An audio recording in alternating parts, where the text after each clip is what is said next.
ลาใส่บาตรเจ้าอย่าไป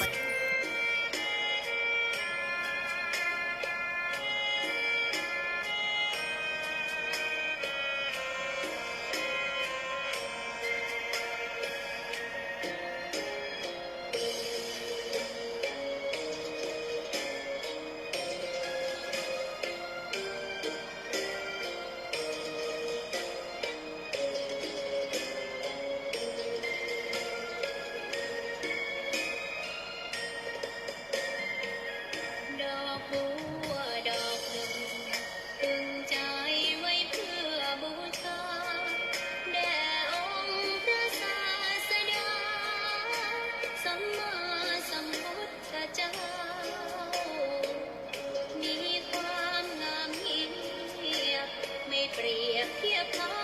เทียบเราใครมองไม่งามช่างเขา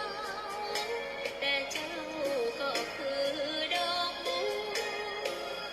ด้วยความสัตย์ซื่อยึดถือความดีเป็นหลักแต่บัวก็เป็นรักไม่รักก็ไม่จงหลักมองมัวเมื่อโผล่พ้นน้ำก็เห็นความงามในตัวไม่ยึดติดในตมชั่วขอเป็นดอกบัวดอกเดียวใครไม่มองว่าบัวงามเด่นแต่บัวก็เป็นดอกบัวทุกวันอย่างนี้ไม่อยากเด่นดังแต่มุ่งหวังในทางเด่นดีเกิดมาเพื่อสร้างบารมีถวายชีพนี้บูชาดอกบัวดอกน้อยเฝ้าคอยคนที่ใจบุญมาโอบเอื้อเกื้อกูลรู้ค่าของบุญเก็บบัวขึ้นมาเพื่อสร้างความดีและเสริมบารมีดังว่าใช้ดอกบัวนี้บูชาพระสัมมาสัมพุทธองค์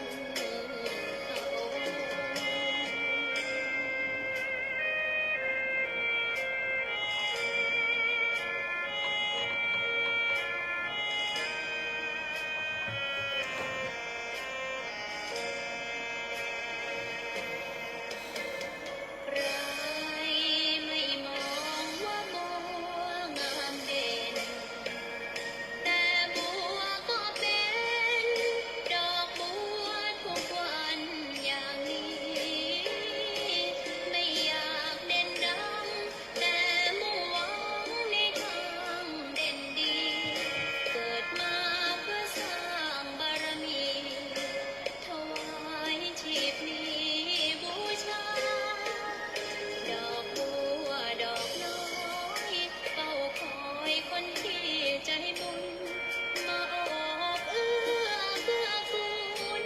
รู้ค่าของบุญเก็บบัวขึ้นมาเพื่อสร้างความดีและเสริมบารมีดังว่าใช้ดอกบัวนี้บูชาพระสัมมาสัมพุทธองค์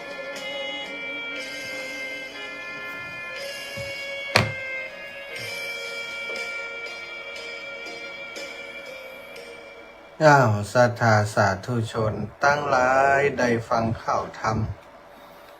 รมกำเมืองนะจากท่านอาจารย์สะเลกาหลงเป็นติระบำนำใจนะสำหรับศรัทธาญาติโยมทั้งหลายบางห้องก็ลุ้นตัวโกงตัวงอเนาะ เกียรติคือกับดาวตัวโกงตัวร้ายนะสงสารนางเอกถูกกระทำย่ำยีเป็นตาดีสลดทนโหสงสารถ้านิยายเรื่องราวบางเรื่องบางอย่างนี่เฮาว่าโหดร้ายชีวิตจริงของคนเฮานี่ บางคนโหดร้ายยิ่งกว่าในละครอีกด้วยซ้ำไปเนาะติดตามเรื่องราวต่างๆที่เป็นข่าวเป็นคราวทางสื่อโซเชียลทางสถานีวิทยุโทรทัศน์ต่างๆแต่ละมื้อละวันออกข่าวสลดหดหูใจเยอะแยะมากมายไปหมดเนาะปีฆ่าน้องน้องฆ่าปีลูกฆ่าป่อฆ่าแม่ฆ่าปู่ตาหน้าลุงป่อฆ่าลูกฆ่าเต้าหลายอย่างเนาะฆ่าข่มขืนกันละอ่อนอายุ 4-5 ขวบนะตายถูกมกถูกฟังถูกอะไรยังบ่ฮู้นะเรื่องราวต่างๆในสังคมมีไปสะปะ108ปันประการสถานนิทานติว่าตะกี้เนี่ยเป็นเรื่องของลูกเลี้ยงกับแม่นะส่วนใหญ่ก็เป็นอย่างเนี้ยเนาะคนที่เป็นแม่เลี้ยงคนที่จะหาจิตใจประเสริฐเลิศจริงๆนั้น100% นี่ก็หายากนะสถานแต่ว่าไม่ได้หมายความว่าแบบนี้แม่เลี้ยงที่ใจดีก็มีนะถ้าลูกเลี้ยงมีบุญแม่เลี้ยงก็มีบุญเนี่ยก็ได้มาอยู่ด้วยกันด้วยความสุขแต่ก็หายากอย่างที่บอกเนาะศรัทธาได้ฟังกันจบลงไปชั่วโมงต่อจากนี้ก็เป็นหน้าที่ของอาตมาภาพมานั่งนั่งจากพบปะกับศรัทธาอีป่ออีแม่ต่างหลายเนาะวันนี้ก็นำข่าวดีเรื่องราวดีๆมาแอบบอกศรัทธาญาติโยมก่อนเพิ่นเด้อ คนทั้งประเทศยังมีไฟหู้คำเตือนนะศรัทธาทั่วประเทศนะมีกี่จังหวัดจะบ่มีโอกาสหู้เรื่องนี้พอเปิ่นบ่ได้ฟังวิทยุอาตมากำเมียง คนภาคกลางคนภาคใต้ยังบ่ฮู้คำเตือนนะคนภาคอีสานตัวเรื่องอะไรอย่างจ้าอาจารย์ใครหู้ตายนะจ้างมา20 บาทวันนี้อาตมาภาพได้รับเมตตาจากท่านอาจารย์พระครูพิวัฒนวิกรมได้นิมนต์ไปมีส่วนร่วมในการประชุมร่วมกับคณะกรรมการบริหารงานพระมหาธาตุณพระเมธานีดลณพระพลภูมิศิริที่ดอยอินทนนท์เนื่องในโอกาสที่เปิ่นจะจัดงานสัปดาห์วันมาฆบูชาปี 2569สโลแกนเปิ่นคือศักดิ์สิทธิ์สูงสุดแห่งศรัทธาบารมีจากฟ้าจะลดดินร้อยรวมศรัทธาเหนือฟ้าอินทนนท์จะจัดกิจกรรมนี้ในวันที่4เดือนมีนาที่จะถึงก็เดือนหน้านี้และอีกบักกี่วันอีกสัปดาห์นึงก็จะถึงวันที่4มีนาศรัทธาพ่ออีแม่ทั้งหลายเนื่องจากว่าตั้งคณะกรรมการบริหารงานพระมหาธาตุณพระเมธานีดลณพระพลภูมิสิรินั้นอยู่ในหน่วยงานของกองทัพอากาศกองทัพอากาศโดยท่านผู้นำแม่ทัพผู้นำทัพอากาศผู้บัญชาการทหารอากาศได้พร้อมกับนายทหารหารตลอดถึงประสบนิกรทั้งหลายได้มีดำริที่จะสร้างพระสถูปเจดีย์ที่ดอยอินทนนท์อีกองค์หนึ่งซึ่งก็จะเป็นองค์ที่2องค์แรกนี้องค์ป่อองค์แม่นั้นได้สร้างเมื่อองค์แรกได้สร้างเมื่อปี 2530 ซึ่งเป็นสีน้ำตาลที่เฮาตั้นไปแอวดอยอินทนนท์ก็จะหันสถาองค์สีน้ำตาลองค์ใหญ่ๆนั้นองค์สูงนั่นพระสรูปชื่อว่าพระมหาธาตุณพระเมธานีดลสร้างเมื่อปี 2530 ในโอกาสครบ5 รอบของพระบาทสมเด็จพระเจ้าอยู่หัวภูมิพลอดุลยเดชมหาราชรัชกาลที่ 9 ครบ5 รอบ 12/5/60 ครบ5 รอบของพระองค์ท่านได้สร้างไว้ต่อมาอีก5 ปีก็ได้สร้างพระมหาธาตุณพระพลภูมิสิริองค์สีม่วงอมชมพูนี่ก็เป็นถือว่าเป็นองค์พ่อก็คือพระเจ้าอยู่หัวองค์แม่ก็คือสมเด็จพระนางเจ้าสิริกิติ์พระบรมราชินีนาถในรัชกาลที่ 9พระพันปีหลวงในรัชกาลที่ 10แต่กี่พระชนกนาถพระเจ้าอยู่หัวรัชกาลที่ 9นี้พระชนกนาถ ชั่วโมงต้นตะเกียรธรรมะถ้าจะหล่ำไป พันปีหลวงวะ มันเตือนหนังอู้นั่งจ่าภาษามันบอกออกนะสถานนึกบอกออก พอมันนึกอย่างอีกก็ออกละสร้างเมื่อปีองค์ที่2นี้สร้างเมื่อปี 2535 ห่างกัน5 ปี5 ปีก็ครบ5 รอบของพระพันปีหลวงในสมัยในตอนนั้นเนาะพระพันปีหลวงพระราชินีในรัชกาลที่9 2 องค์สถาก็เป็นประดิษฐานพระบรมสารีริกธาตุขององค์พระสัมมาสัมพุทธเจ้าพระอรหันตเจ้าทั้งหลายได้บรรจุสิ่งศักดิ์สิทธิ์ไว้ในพระบรมธาตุถึง2 องค์พระมหาธาตุถึง2 องค์นั้นอันเป็นที่สักการะบูชาของพระสงฆ์นิกรต่อมาก็ได้นำพระบรมรูปขององค์พระบาทสมเด็จพระเจ้าอยู่หัวรัชกาลที่9พระชนกนาถขึ้นไปประดิษฐานขึ้นเป็นที่สักการะบูชาอีกที่หนึ่งเมื่อบ่เมินนานมานี้เนาะได้ไปสถานงามถึง2 องค์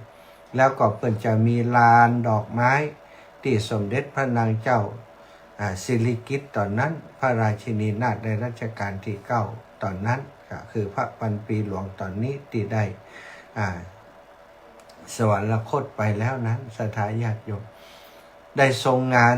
ในพื้นที่ตรงนั้นเป็นก็ปลูกดอกกุหลาบพันปีไว้หลายต้นเหมือนกันเนาะที่ทรงปลูกเองตัวก็มีเป็นลานจุดชมวิวเป็นสวนดอกไม้ที่เขาขึ้นไปแอวก็จะได้ไปแอวแถวนั้นและจุดนี้เองสถานที่เปิ่นจะได้สร้างพระมหาธาตุอีกองค์หนึ่งพระมหาธาตุอีกองค์หนึ่งเพื่อจะบรรจุพระบรมสารีริกธาตุเช่นเดียวกันจะได้เริ่มต้นเหมือนกับเริ่มต้นจอบแรกเนาะเริ่มต้นในการระดมทุนเพื่อจะทำสร้างพระมหาธาตุเจดีย์องค์ที่3นี้ในวันที่4ในวันที่4 เดือนมีนาที่จะถึงนี้โดยจะเปิดโอกาสให้สำหรับพระสงฆ์นิกรประชาชนในพื้นที่ที่ได้ร่วมดูแลขุนดอยอินทนนท์ด้วยกันมาแล้วก็เป็นผู้ที่ได้รับประโยชน์เป็นผู้ดูแลพื้นที่เป็นผู้ที่อยู่ใกล้ดอยอินทนนท์ก็คือ4 อำเภอแม่แจ่มอำเภอจอมตองอำเภอดอยหล่ออำเภอแม่วางสถานถือว่า4 อำเภอนี้เป็นเจ้าภาพหลักมีพื้นที่ที่ต้องรับผิดชอบดูแลดอยอินทนนท์แล้วก็เป็นประชาชนในพื้นที่จริงๆจะได้มีโอกาสในการเริ่มต้นระดมทุนในครั้งนี้ก่อนก็คือได้จะมีการเลยทางคณะสงฆ์วันนี้ได้ร่วมประชุมกับคณะกรรมการบริหารงานพระธาตุพระมหาธาตุณพระเมธานีโดลณพระพลภูมิสิริมีหลวงพ่อเจ้าคณะอำเภอถึง4 อำเภอพร้อมพระสังฆาธิการระดับเลขาแล้วก็รองอำเภอเจ้าคณะตำบลผู้เกี่ยวข้องทางฝ่ายสงฆ์และก็ฝ่ายฆราวาสมีท่านนายอำเภอท่านปลัดท่านกำนันท่านผู้ใหญ่บ้านในพื้นที่ของ4 อำเภอเขาได้ร่วมประชุมด้วยกันอาตมาภาพนี้ได้รับเมตตาจากท่านอาจารย์พระครูอภิวัตรธนวิกรมพร้อมกับทีมงานที่จะไปถ่ายทอดสดกิจกรรมในวันนั้นของวัดฝายหินได้ไปร่วมรับฟังเรื่องราวของการเตรียมงานจัดการประชุมในครั้งนี้เพื่อจะเตรียมงานที่จะมีขึ้นในวันที่4 เดือนมีนาที่จะถึงนี้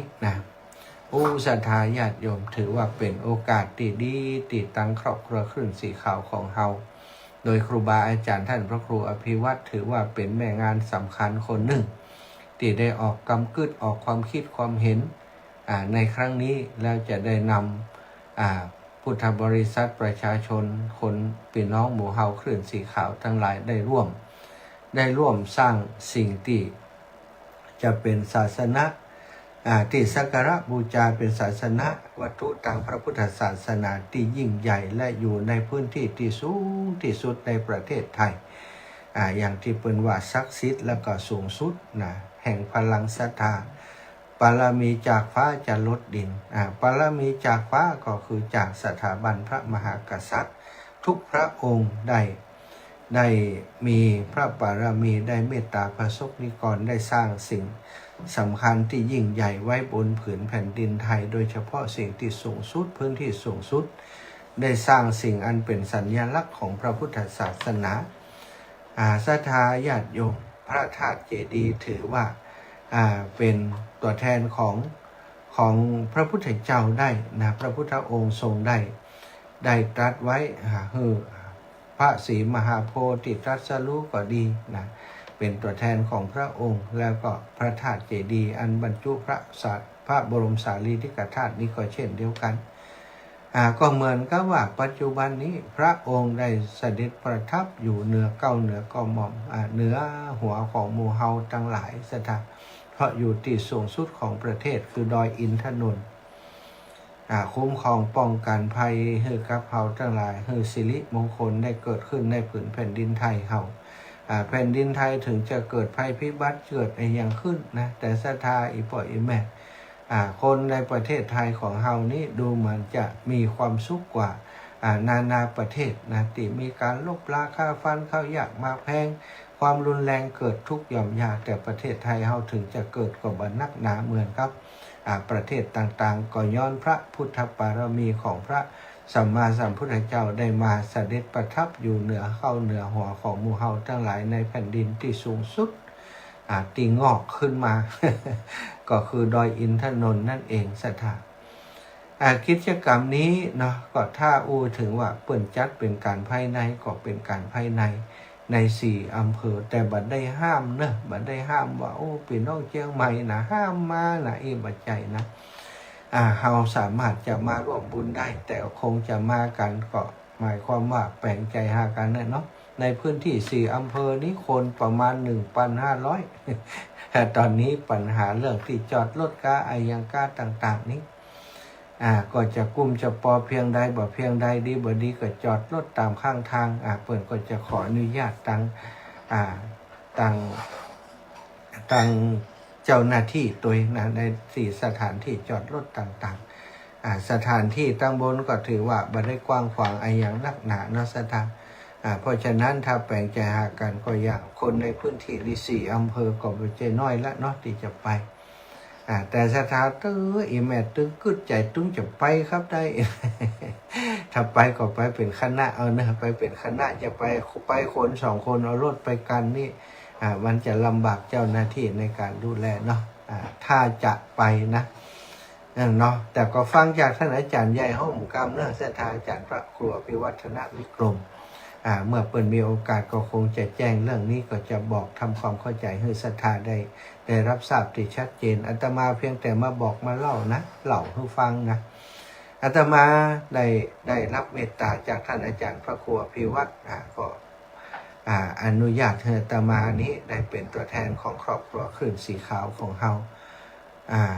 จะได้นำโรงทานไปช่วยในครั้งนี้จะได้นำโรงทานก๋วยเตี๋ยวไปออกโรงทานช่วยในงานใหญ่ครั้งนี้ก็บันทึกไว้ในประวัติศาสตร์ของชีวิตสถานในชีวิตหนึ่งได้สนองงานครูบาอาจารย์นะ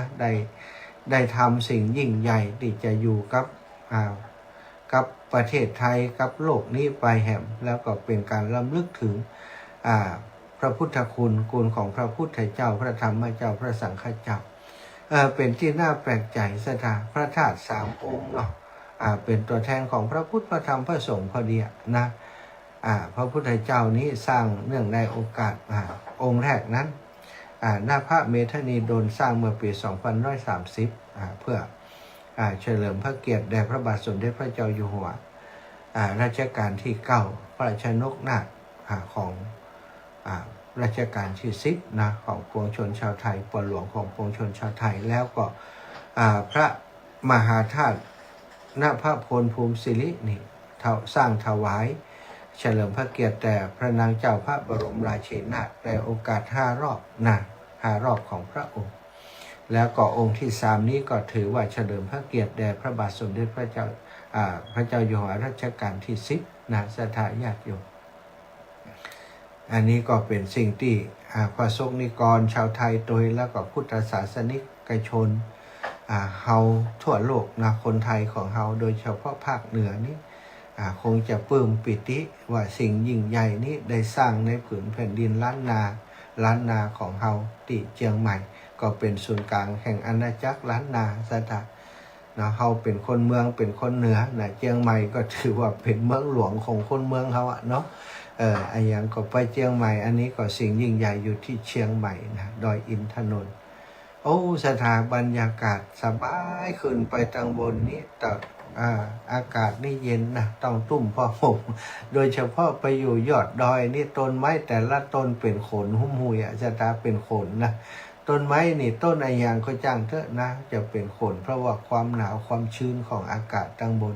มีไอหมอกลอยมากระทบเย็นสบายตลอด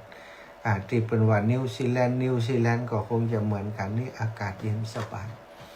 วันที่4นี่อากาศก็จะเย็นสบายนะเพื่อจะมีพิธีในการแห่ควาตานแบบเมืองของเฮาเนี่ยนะตานแบบตานวัดสถานแห่ควาตานขึ้นไปรวมตัวกันอยู่ที่ลานน้ำพุตั้งลุ่มนะแล้วก็แห่ควาตานขึ้นไปที่พระธาตุพระมหาธาตุนภพล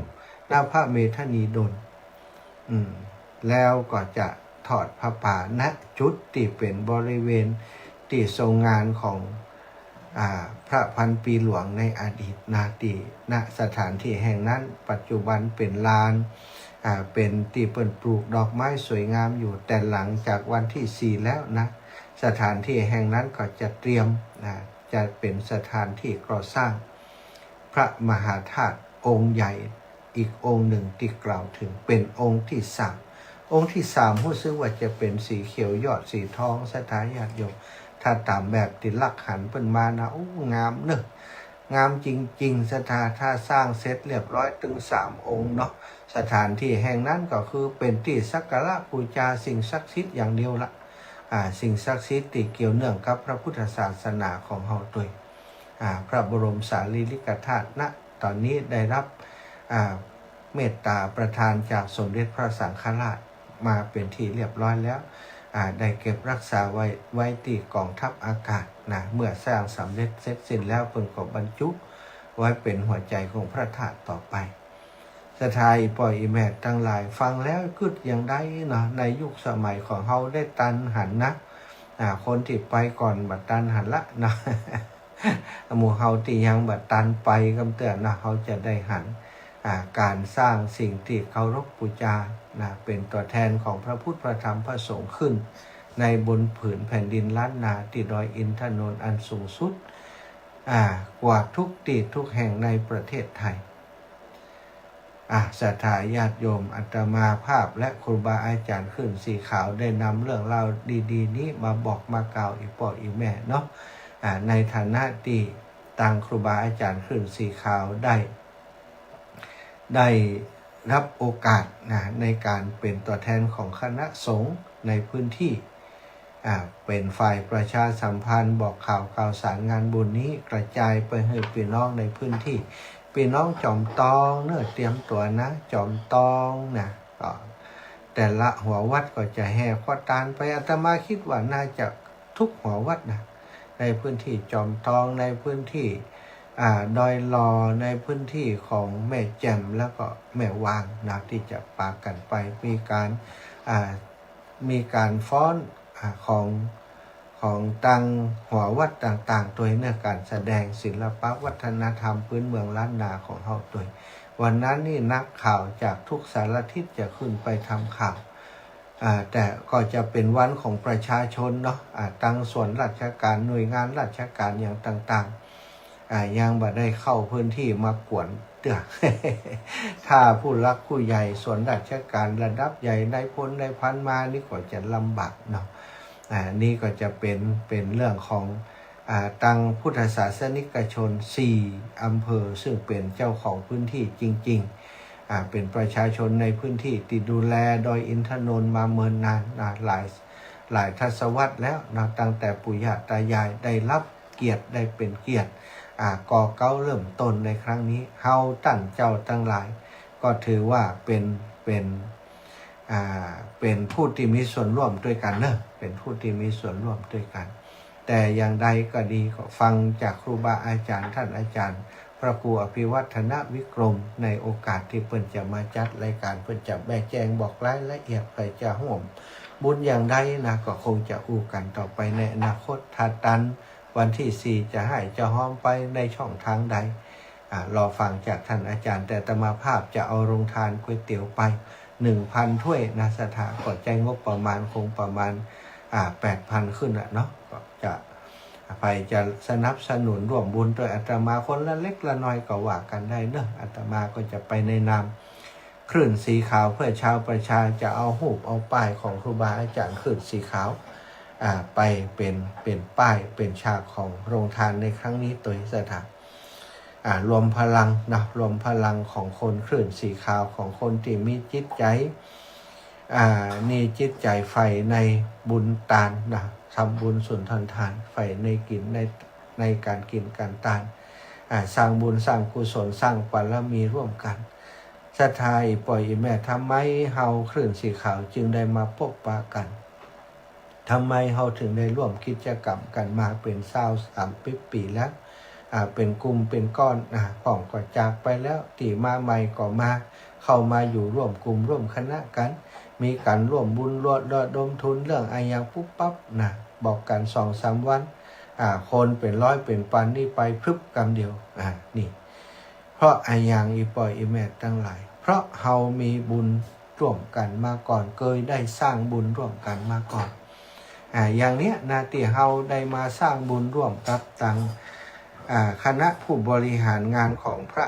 มหาธาตุณพระเมธานีโดลและณพระพลภูมิสิริครั้งนี้ที่เพิ่นจะสร้างพระธาตุองค์ใหม่ยังบ่มีชื่อกำเตือยังได้รับพระราชทานชื่อมากำเตือสถานแต่ว่ามีเป้าหมายโดยสังเขปแล้วว่าจะทำแบบนี้นะองค์พ่อองค์แม่องค์ลูกนะจะสูงเท่าใดอย่างใดนี่เพิ่นกำหนดหมดละแต่ว่าชื่อนี้ก็คงจะรอในการประกาศเป็นทางการอีกครั้งหนึ่งนี่ก็ฟังว่าตั้งนาจะจื่ออะไรยังนี่รอฟังกันเนาะเขาได้เป็นกลุ่มแรกที่มีโอกาสได้เริ่มต้นได้ก่อเก้าเหมือนกับจอบแรกที่เป็นทำขึ้นดอยสุเทพสถานมันมีความสำคัญเริ่มต้นตั้งแต่วันที่4นะไพ่ได้จะมีโอกาสไปหันลานดอกแห่งนั้นก็จะหมดวันที่4นี่แล้วหลังจากนั้นเปิ่นปรับพื้นที่ก็จะบริหารดอกสวยงามจุดที่พระพันปีหลวงเปิ่นเคยขึ้นไปทรงงานอยู่ตรงนั้นสถานเนาะอันนี้ก็แจ้งบอกกล่าวข่าวสารงานบุญให้ศรัทธาอีปออีแม่ทั้งหลายได้ยิ้มในใจไว้ก่อนได้ปิติในใจไว้ก่อนจะช่วยกันได้ลักษณะได้ก็ก่อยว่ากันเนาะประสานงานกับครูบาอาจารย์ก็ได้หรือว่าอยากจะร่วมบุญตรงนั้นตรงนี้เตียอาตมาเป็นสะพานบุญก็เจริญพรได้เนาะอาตมาก็จะนำผ้าป่าไปกองหนึ่งในนามของเจ้าลำปางขึ้นสีขาวเจ้าลำปางแล้วก็ขึ้นสีขาวโดยทั่วไปด้วยแล้วก็จะเอาก๋วยเตี๋ยวไปออกโครงการ 1,000 ถ้วยนะคนประมาณ 1,500 ถ้า 1,500 นี่ก็จะนักเกินไปเกินกำลังเตียอาตมาจะรับผิดชอบได้คงจะประมาณสัก 1,000 ถ้วยนะพอไหวอยู่เนาะใครจะสนับสนุนร่วมบุญตัวก็แจ้งมาได้นะศรัทธาญาติโยมวันนี้นะก็นำสารธรรมมาฝากมาแบ่งมาปันมาเติมมาเพิ่มจากที่ศรัทธา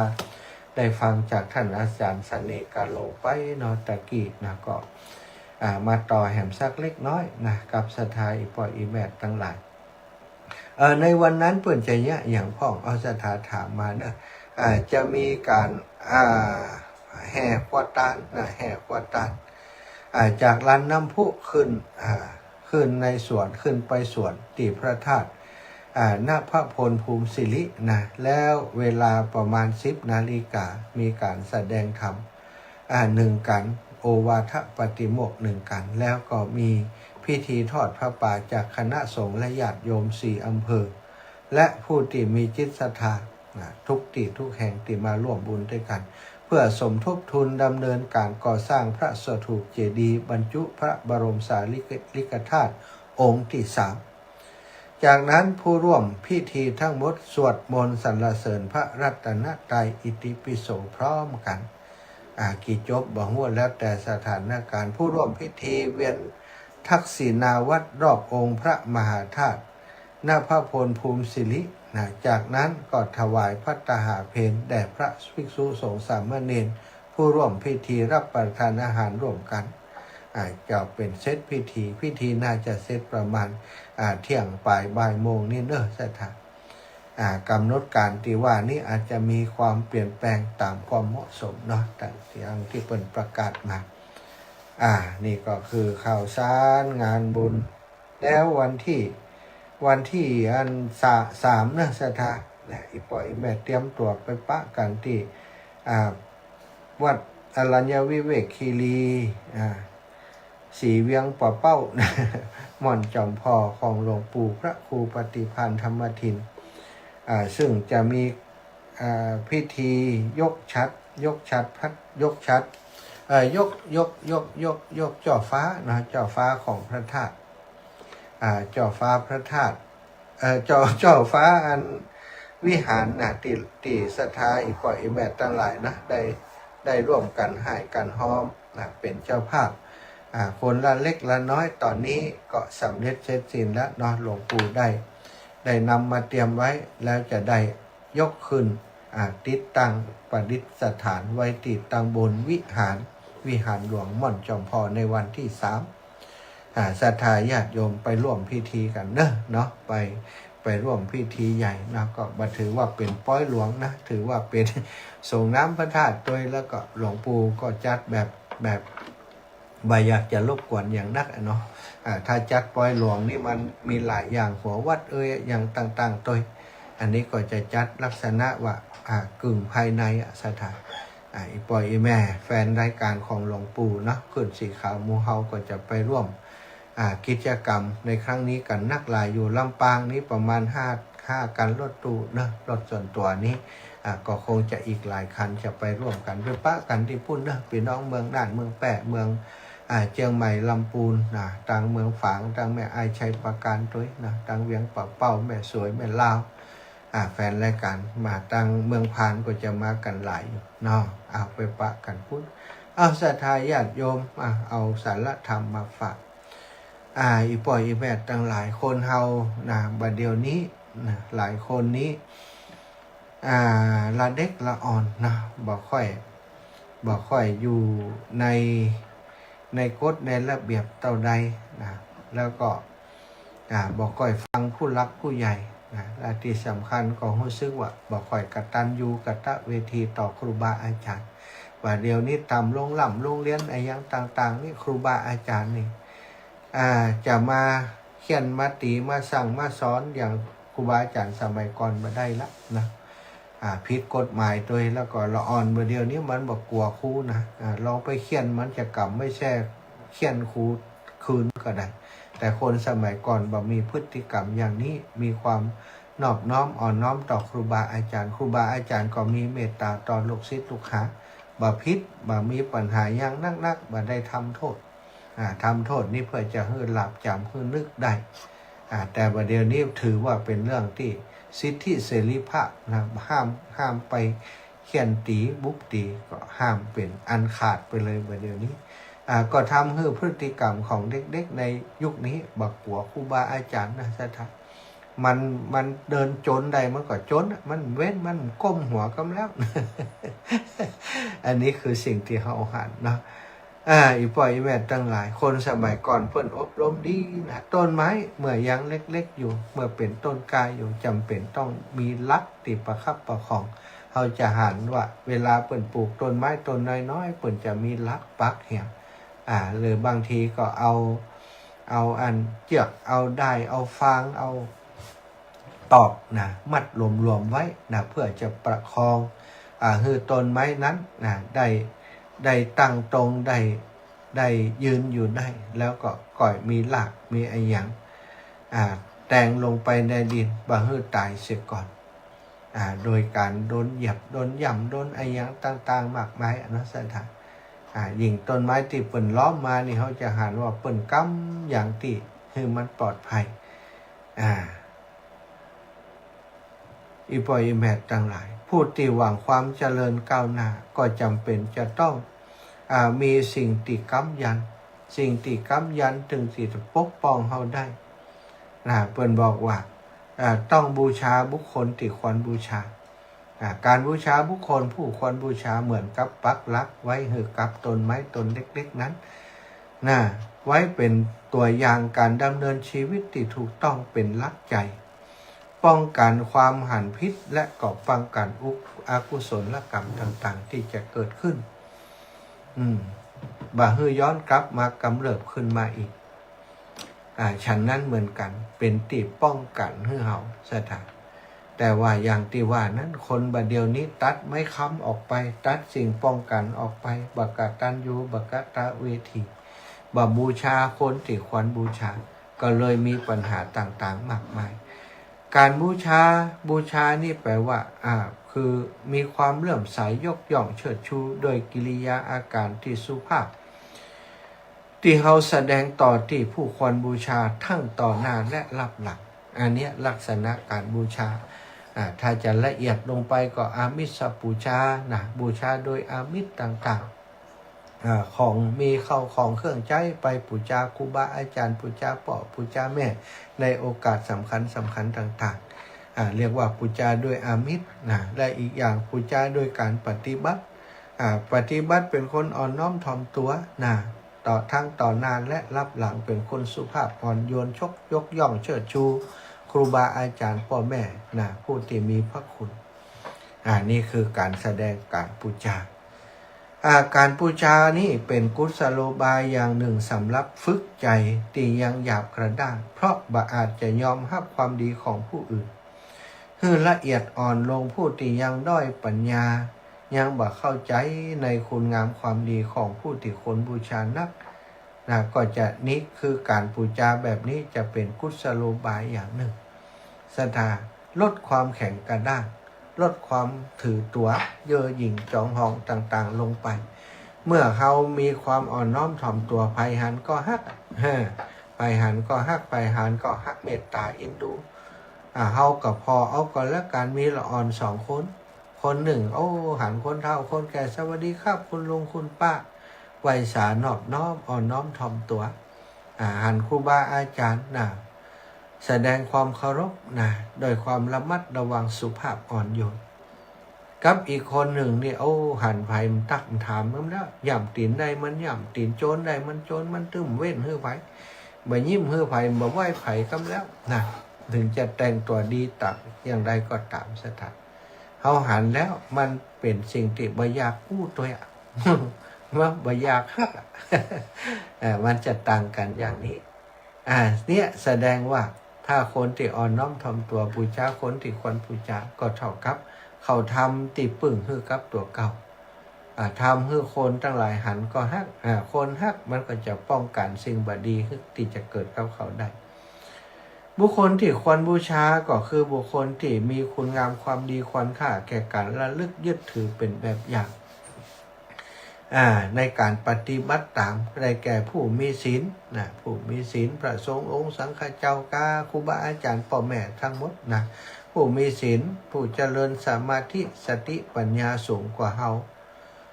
อันนี้ถือว่าเป็นผู้ที่เฮาควรบูชาสรุปใดก็มีว่าพระพุทธเจ้านี้ก็เป็นบัณฑิตที่ประเสริฐที่สุดในโลกทรงไว้โดยพระปัญญาคุณบริสุทธิคุณพระมหากรุณาธิคุณจัดเป็นบุคคลที่ควรบูชาของพุทธศาสนิกชนและของคนทั่วโลกของบัณฑิตผู้ปรารถนาสันติสุขทั่วโลกพระพุทธเจ้าสอนเรื่องความการละความทุกข์ละความหันแก่ตัวละความโลภความโกรธความหลงเจริญเมตตามีความเมตตาซึ่งกันและกันซึ่งคนทั้งโลกจะอยู่ด้วยกันได้ก็เพราะความเมตตาพระพุทธเจ้าจึงเป็นบัณฑิตที่ประเสริฐที่สุดในโลกทั้งพร้อมทั้งเทวโลกยมโลก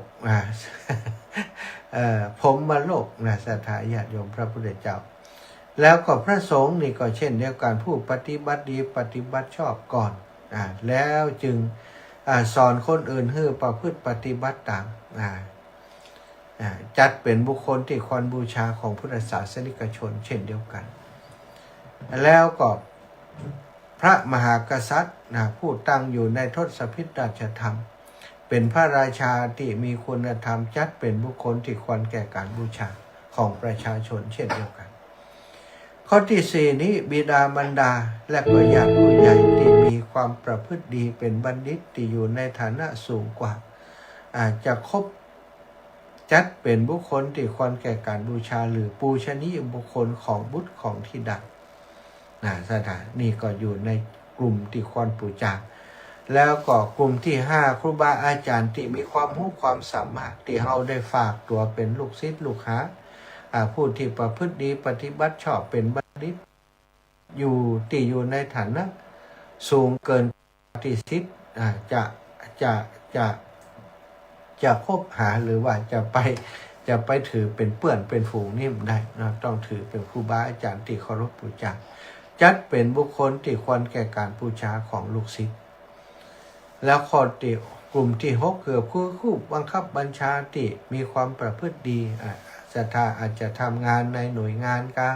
ในหมู่บ้านในชุมชนอย่างก็แล้วแต่ผู้นำผู้ใหญ่บ้านกำนันผู้นำกินนำตาลถ้าเป็นผู้ปฏิบัติดีปฏิบัติชอบตั้งอยู่ในศีลธรรมก็จัดว่าเป็นบุคคลที่ควรบูชานอกจากนี้บัณฑิตที่มีเพศภาวะสูงเกินกว่าที่จะคบในฐานะผู้เสมอกันจะคบเป็นเพื่อนนี่เกินกว่านั้นเป็นคนที่มีคุณธรรมก็ล้วนแต่จัดเป็นคนที่ควรบูชาทั้งสิ้นสิ่งที่เนื่องโดยท่านเหล่านี้ก็จัดเป็นที่ควรบูชาเช่นกันเพราะเมื่อเฮาบูชาสิ่งเหล่านี้ก็ทำให้ระลึกถึงคุณงามความดีของบุคคลที่สิ่งเหล่านี้มีความเกี่ยวข้องด้วยตัวอย่างก็คือสิ่งที่เนื่องโดยพระพุทธเจ้าเช่นพระธรรมคำสั่งสอนของพระองค์พระพุทธรูปพระบรมสารีริกธาตุสังเวชนียสถานต่างๆเปิ่นจะสร้างพระมหาธาตุพระสถูปเจดีย์องค์ที่3เปิ่นสร้างมาแล้ว2องค์ใหญ่ที่สุดแล้วก็สร้างในที่สูงที่สุดถือว่าศักดิ์สิทธิ์สูงสุดศรัทธาญาติโยมแห่งศรัทธาอยู่บนดอยอินทนนท์อันนี้ก็สื่อว่าจะเป็นที่ควรแก่การสักการะบูชาสิ่งที่เนื่องโดยพระสงฆ์เช่นพระธาตุพระธาตุของพระสงฆ์สาวกพระอรหันตสาวกต่างๆตลอดถึงพระสงฆ์สาวกที่ปฏิบัติดีปฏิบัติชอบก็ควรแก่การบูชาข้อ 3คำสั่งสอนรูปภาพของพ่อของแม่ครูบาอาจารย์ผู้บังคับบัญชาพระมหากษัตริย์ซึ่งตั้งใจประพฤติธรรมเป็นบัณฑิตจัดเป็นสิ่งที่ควรบูชาทั้งสิ้นศรัทธาอย่างนี้นี่เพราะการบูชาสิ่งที่ควรบูชาคนที่ควรบูชานั้นอานิสงส์มีมากเนื่องศรัทธาอานิสงส์ของการบูชาคนบุคคลที่ควรบูชา1ยังความหันถูกที่ยังบักเกิดขึ้นกับเฮาให้ได้เกิดขึ้น2ยังความหันถูกที่เกิดขึ้นแล้วให้เจริญงอกงามยิ่งขึ้น3ทำให้มีกิริยามารยาทสุภาพอ่อนโยนน่ารักน่านับถือ4ทำให้จิตใจผ่องใสและตรึกอยู่ในกุศลธรรมเสมอ5ทำให้สติสัมปชัญญะบริบูรณ์ขึ้นเพราะมีความสำรวมระวังเป็นการป้องกันความประมาท6ป้องกันความลืมตัวความหลงผิดใดเพราะตระหนักอยู่เสมอว่าผู้ที่มีคุณธรรมสูงกว่าตนยังมีอยู่นี่7ทำให้เกิดกำลังใจและอานุภาพอย่างมหาศาลสามารถคุ้มครองป้องกันตนให้พ้นจากอุปสรรคและภัยพานต่างๆได้8เป็นการกำจัดคนพาลให้พินาศไปโดยทางอ้อมเพราะมีแต่คนบูชาบัณฑิตผู้มีคุณธรรม9เป็นการเชิดชูบัณฑิตให้สูงเด่นทำให้ท่านสามารถบำเพ็ญกรณียกิจได้สะดวกกว้างขวางยิ่งขึ้นผู้ใดพึงบูชาท่านผู้อบรมตนแล้วผู้หนึ่งแม้เพียงครู่เดียวการบูชาของผู้นั้นประเสริฐกว่าการบูชาบุคคลผู้ควรบูชาโลกิยะมหาชนด้วยทรัพย์เดือนละพันตลอด100 ปีศรัทธาอีพ่ออีแม่ทั้งหลายเฮามีสิ่งที่ควรบูชาอยู่รอบตัวเฮาเยอะแยะไปหมดพระพุทธพระธรรมพระสงฆ์บิดามารดาครูบาอาจารย์สมณะชีพราหมณ์ที่เคารพนับถือทั้งหลายก็ จงเอาสิ่งเหล่านี้เป็นสรณะเป็นที่พึ่งเป็นรับกำยันเขาไว้นะแม่เขาจะเท่าแก่แล้วโอ้ท่านอาจารย์ไอ้แม่บ่ใจต้นกล้าน้อยๆโลกนะในเรื่องของจิตใจบางครั้งเขาอาจจะยังเป็นผู้ที่มีจิตใจยังบ่พ้นเตื้อเนาะศรัทธาญาติโยมยังบ่พ้นจากความทุกข์เตื้อเขายังต้องอาศัยที่พึ่งคือพระรัตนตรัยอยู่นะก็เคารพนอบน้อมต่อพระรัตนตรัยจนกว่าวันที่เฮาจะได้เข้มแข็งยิ่งเฮาเข้มแข็งเท่าใดสิ่งที่เฮาเคารพก็จะปรากฏให้เฮาได้หันว่าโอ้มีคุณแก่เฮาอย่างมากมายก็คงเคารพไปจนตราบเท่าชีวิตจะหาไม่เนาะเอาละศรัทธาเหลือเวลาอีกประมาณ10 นาทีปั่นกันคนน้อยไปใครอยากจะโทรมาพอตันโทรก็โทรเข้ามาได้0808844173พี่น้องต่างเมืองน่านพี่น้องต่างพะเยาเมืองแป้เมืองเจียงไฮ้เนอะพี่น้องต่างเมืองฝางแล้วก็ต่างเชียงใหม่ลำพูนลำปางของเฮาทุกคนทุกท่านหลายคนฟังบัดให้โทรอีแม่นะปะกันที่ไหนก็บอกคำนี้โทรไปบอกค่อยติดคนโทรนักอาจารย์นะเกรงใจก็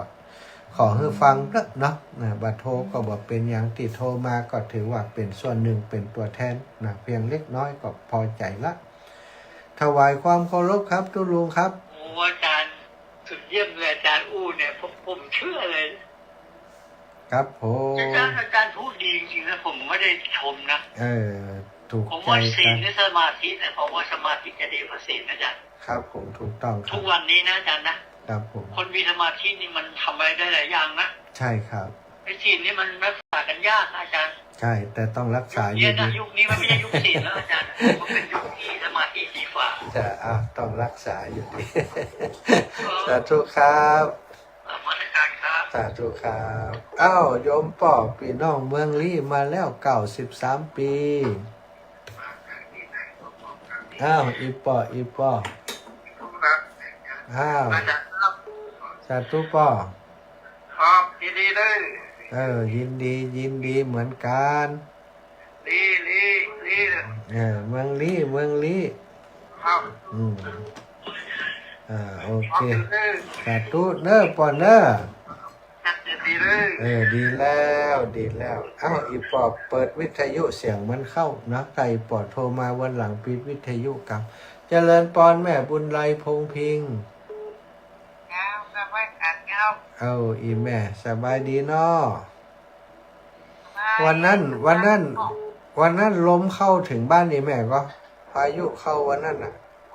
บอกมาหน้าคุณมันมีพระเจ้าลังกองมีหลวงปู่เวทด่าไปที่บ้านที่เปิดด้านอย่างก็วัดเกี่ยงวัดอย่างนะที่เปิดจัดงานในอินดูต่างอินดูล่ะแล้วเปิดเนี่ยเองได้เหี่ยก็ว่าเนี่ยต่อไปนะเนี่ยแหละกับลูกมันได้อินดูเปิดเนาะอินดูถึงครูบาอาจารย์แล้วก็ศรัทธาญาติโยมสาธุนะแม่นะปั่นกันก็ปลดน้อยสมเพชคนน้อยเนอะแม่จ๋าโอนจะดังไปด้วยเร็วเนอะแล้วก็โอกันหลังไว้สาธุเจ้าเจริญปอนก่อนนะปลดน้อยสมเพชเป็นน้องปูเพียงนั่นเราผมสักเดือนนี้ครับพ่ออีป่อปิดวิทยุก่อนโอเคสาธุพ่อชัดเจนดีเมืองนั่นเนาะฝนมัดมิดหัวค่ำเนี่ยป๊อกแป๊กแล้วก็หายไปดีละมันจอยลงมาผ่องก็ยังดีบดผ่องเนาะสาธุปอนเนอร์พี่น้องเมืองน่านปอนน้อยสมเพชเป็นตัวแทนมาหาแล้วสาธุแม่นางคำอ้ายตัวแทนสันสลีเวียงเป้าวอปอเช้าวันนี้รับล่าเนอะฟังอยู่นะเจ้าฟังอยู่นี่นอนดึกเนี่ยเดี๋ยวอีปีดาละสักดีนะเจ้าเดี๋ยวอีปีเดือดร้อนรับนอนฟังกับเจ้าอีกนะเด้อวันที่ วันที่3จะขึ้นไปหาหลวงปู่วันที่1อย่าไปนอนบุญไป วันที่1ไงไปนอนด้วยนะ 1 2 3จะ มาหาแม่ก่อนได้เหรอ หู้นะเกี้ยมไว้หลายเดี๋ยวนี้เกี้ยมขนมไม่ให้หลายเดี๋ยวนี้กากขนมพอถ้ามีเวลาจะไปนะยาเนอะ เจ้า สาธุเอาปั่นกับแม่บัวลอยชัยสวรรค์หน่อยแม่บัวลอยชัยสวรรค์ถ้าก็ชบก็แม่สวย ไม่สาเจ้าแม่ฟังเด้อ อยู่คนเดียวนี่พกลกอยู่นี่ คนเดียว เออ ร้านที่นอนเคยอยู่ อ๋อดีแล้วเนาะรับแล้วหลานรับแล้ว รับละแม่อุ้ยแล้วอยู่คนละห้องเจ้า ยังขายของอยู่ก็ขายของอยู่ก็ มีน้อยๆอยู่ ไม่จวงไม่หยังมีอยู่ มีอยู่เจ้ามีไม่ของนั่นน่ะเจ้า คือเติงหายปอ คือเติงอยู่ คือเติงหายปอ จะครบ100 วันที่เนี่ยกับที่2ที่3เนี่ยเจ้า เอาทำบุญหาบุญเนี่ยเนอะแม่ เจ้า สาธุเจ้า แม่ก็จะบริจาคตัวอยู่ ดีสาธุเจ้าเอาไปเมืองลี่ก่อนแม่ไปเมืองลี่กับแม่ใจมาบ้านกลางลี่ละปูน